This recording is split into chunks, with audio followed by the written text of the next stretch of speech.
अस्सलाम वालेकुम। अच्छा, हेपाटाइटिस ए और बी सी तीन इकसाम के होते हैं, लेकिन इस वीडियो में आपको सिर्फ ए के बारे में बताया जाएगा। और आपको मैं ये बताता चलूँ कि तमाम के तमाम जो हेपाटाइटिस है वो गर्मी की वजह से नहीं होते। ये आपके लिए इंतहाई ख़ास किस्म की एक नई बात होगी कि लोग कहते हैं कि आपको हेपाटाइटिस है तो आप ठंडी चीज़ें इस्तेमाल करें, तो ख़त्म होने की बजाय ये वायरस मज़ीद ताकतवर हो जाता है।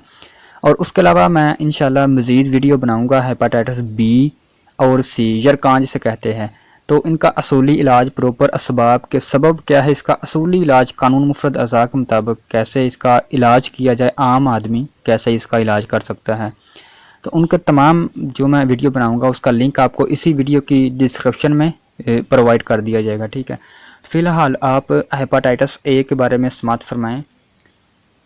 देखिए, ये वायरस जिगर और अंतड़ियों में सूजिश पैदा कर देता है, जिससे भूख बंद हो जाती है और मरीज़ कोई भी ठोस ग़िज़ा, मसलन रोटी, चावल या कोई भी ठोस ग़िज़ा, ठीक है, फल वगैरह खाए तो पेट में दर्द, मतली और कैं होने लगती है और इंतहाई कड़वी कैं होती है। सर बोझल यानी हर वक्त सर में दर्द, आंतों में दर्द, जिस्म में बेचैनी, इज़्तिराब की कैफियत रहती है, बेचैनी की कैफियत रहती है और मुकाम जिगर में दर्द का एहसास होता है और कब्ज़ की शिकायत अजाबत नॉर्मल होने की बजाय मरोड़ से आती है। अब अजाबत का मतलब होता है पखाना यानी जो बड़ा पेशाब होता है, पखाना मरोड़ से आता है, जिस्म में मरोड़ पड़ता है और दिन में थोड़ी थोड़ी 2-3 बार पखाना आ सकता है, बार बार मरोड़ के साथ। उसके अलावा जिस्म में हल्का हल्का बुखार रहता है, जो 100 तक, जो 100 या 99 तक होता है, यानी हल्का बुखार रहता है।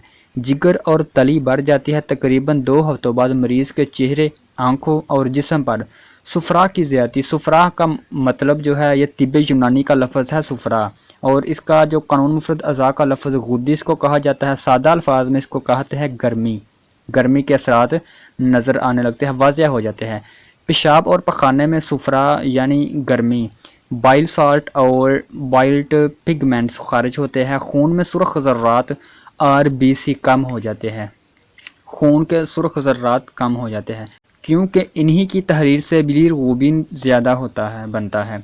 इस वजह से बाज़ औक़ात जिस्म पर ख़ारिश और दाने निकल आते हैं, बिलखुसूस जब मरीज़ कोई काबज़ शय यानी कब्ज़ वाली शय खा रहा हो, मसलन चावल खा ले या उसके अलावा बंद डबल रोटी, इस तरह की कब्ज़ कुशा चीज़ खाए तो उस वक्त मरीज़ को दाने या ख़ारिश वगैरह निकल आती है, क्योंकि खुश्की का गलबा हो जाता है।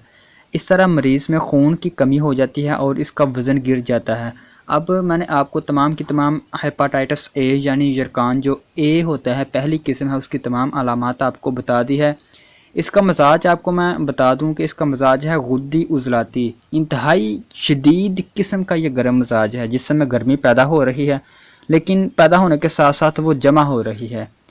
उसका इखराज बिल्कुल रुका हुआ है, जिस समय गर्मी इंतहाई ज़्यादा है। ऐसे मरीज़ की चंद मोटी मोटी अलामात आप समात फरमा लें कि चेहरे का जो रंग है वो भी लाल होगा, ज़ुबान बिल्कुल लाल होगी, किसी किस्म की मैल कुचैल नहीं होगी, छोटा पेशाब जो है जर्द रंग का होगा, मिकदार में तकरीबन कम ही आएगा।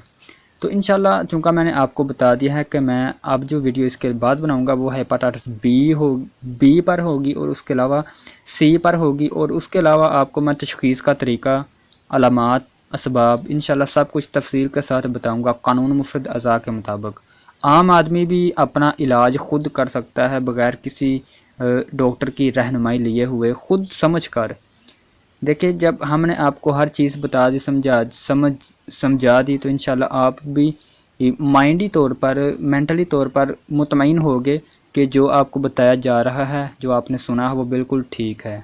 तो गुजारिश आपसे यही है कि चैनल को आप सब्सक्राइब कर ले अगर आप वीडियो पर नए हैं, ताकि हमारी जो भी वीडियो आएगी वो सबसे पहले आप तक पहुँचे, और साथ ही जो बेल आइकॉन बना हुआ है उस पर भी क्लिक करके ऑल नोटिफिकेशन पर सेट कर लें।